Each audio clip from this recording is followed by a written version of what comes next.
Hello, everybody. Scott Golden here with the Pro Wrestling Logic YouTube channel and the All Star Wrestling Review Series. This time for the September 2nd, 1978 edition. Loving these processes going through the 70s.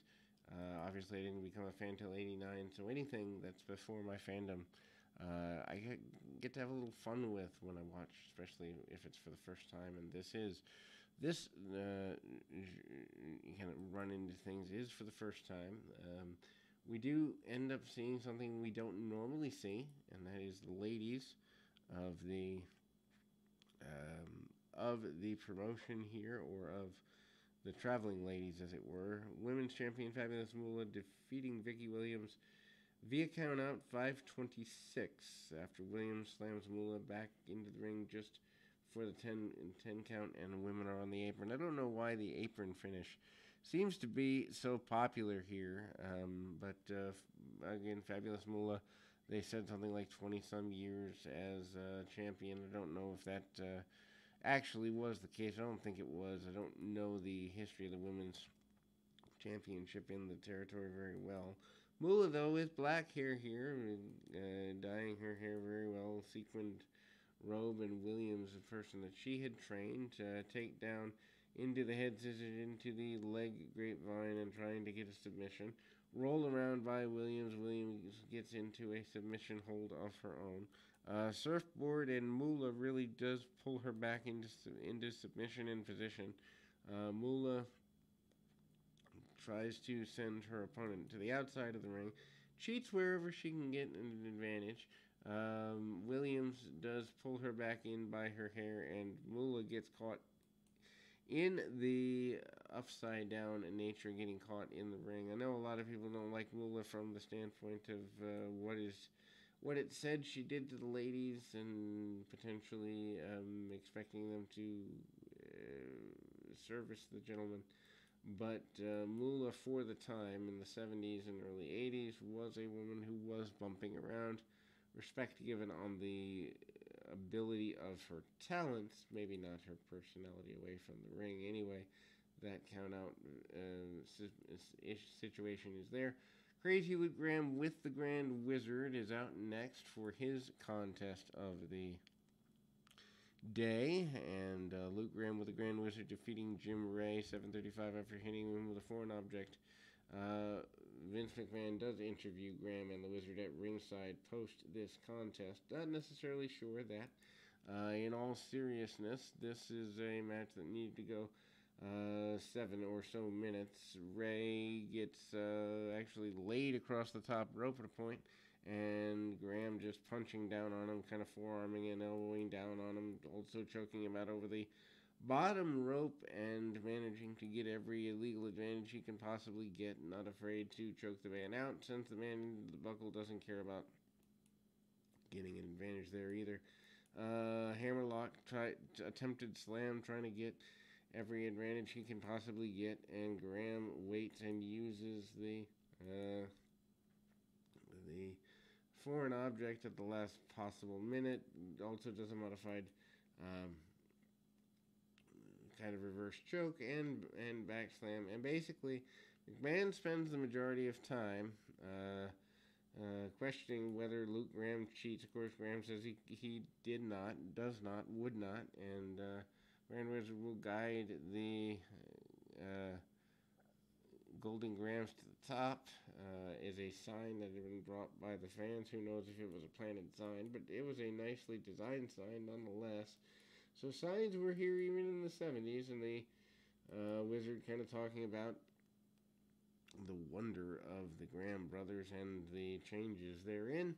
Then we see, we go to the next match, which happens to be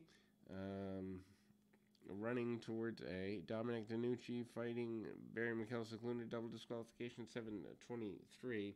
Both men shove the referee. DeNucci back and forth in various tag teams throughout his career, mainly a tag team wrestler, at least in the national ranks, as it were. But DeNucci, again, most known for training Shane Douglas and various other individuals, not limited to, um, Mick Foley most notably. But anyway, DiNucci tries to get his man kicked off. Side headlock.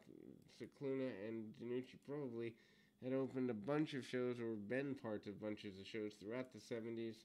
If you read results, Cicluna takes the man down armbar and then tries to choke him out at various points. DiNucci, who is a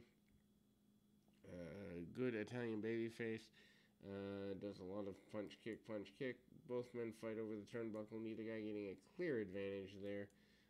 But DiNucci does eventually manage to get a little bit of an advantage, sends his man back around and does the double chops, gets under the chin, under the skin, and again, both guys kind of have enough of the referee trying to break them up. The match gets to be too much. I actually like the double DQ, double countout type stuff once in a while. It shows that not every match is predictable finishes, and so kind of getting angry enough to cost oneself a match upon occasion makes some semblance of sense.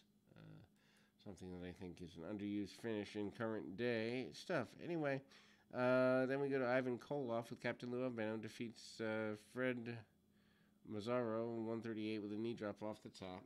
Not quite sure why you'd have a guy like Koloff here in a match that goes just over a minute and a half.